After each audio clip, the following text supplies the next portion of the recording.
There's probably a lot of dust stirring up in the air. Just got informed that the part just come in for this rocker panel. So I went ahead and got started on it. I didn't want to cut it apart yet till we got a part. But just for curiosity, I wanted to see how much body filler was in here.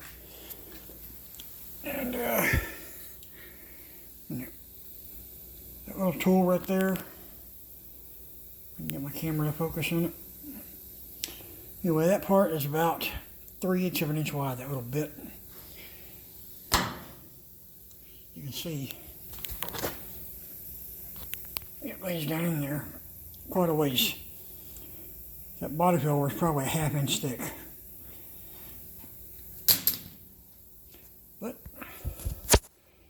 you know, sometimes that's what people have to do when they don't have the means or the money to make it work.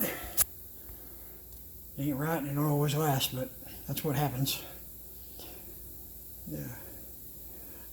I've said this before, you ever looking to restore an old car, find one that's got original paint on it, or you know, something that looks like it's been painted a long, long time ago, there's much less chance there's screwy work done to it. Because these last 20 years in this world, people are just getting crooked and do all kinds of screwy crap. You know, I don't know how it was 30 years ago before I started doing all this, but I know about 10 years after I got into it, I started seeing it more and more where people do junk like this. But I just wanted to share it. Say that there's a no-no. Don't do it.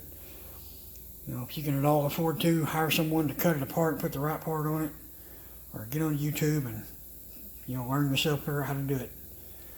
You know, it might take you some time. You might not do it perfect first time. You get better with every car, but you know, at least you can say you tried and you've done it and you have the pride saying you built the car. That's all for right now. Gotta get back to work.